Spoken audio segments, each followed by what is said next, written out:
வணக்கம் நட்புகளே.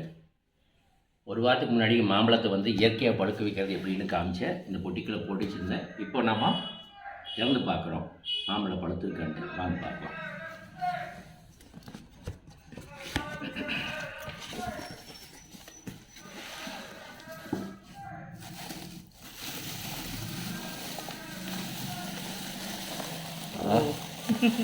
சூப்பராக பழுத்துருக்குது.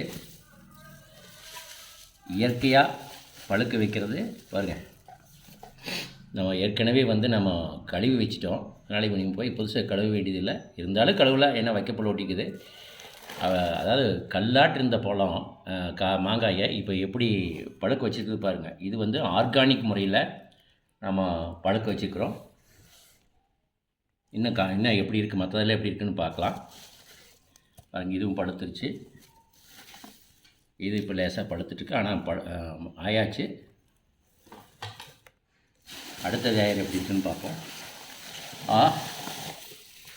சூப்பராக பழுத்துருக்கு.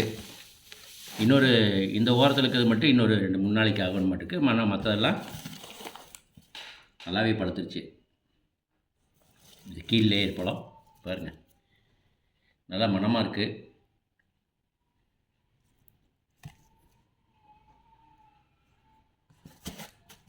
ஒரு பழத்தை அறுத்து பார்க்கலாம். இது போட்டு மூடி வச்சுருங்க.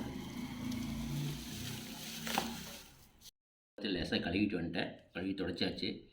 இப்போ அறுத்து பார்க்கலாம் எப்படி இருக்குது அப்படின்ட்டு. பாருங்கள், நல்லா மஞ்சள் பழுத்திருக்கு.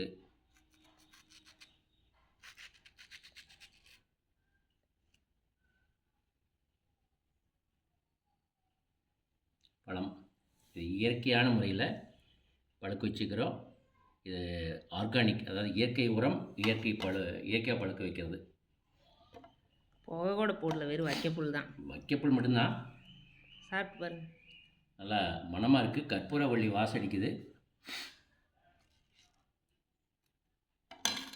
என்ன மாம்பழம்னு பேர் தெரியல. இது ஆக்சுவலாக நம்ம வீடு கட்டுறப்போ நான் நிறையா பழம் வாங்கி சாப்பிட்டு போட்டிருந்ததில் ஒன்று.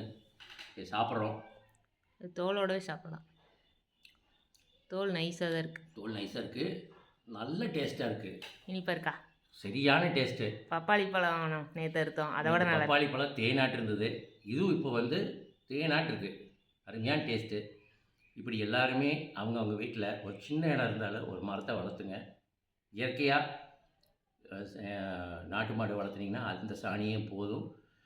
அதுக்கப்புறம் இப்படி பழம் மாங்காய் கிடச்சிதுன்னா இயற்கையாக பழுக்க வைங்க. புகையும் கூட வேண்டாம், எதுவுமே இல்லை. நாங்கள் வச்சுக்கிற ஒரு வாரத்துலேயே இது பழுத்துருக்கிறப்போ ரொம்ப சந்தோஷமாக இருக்குது.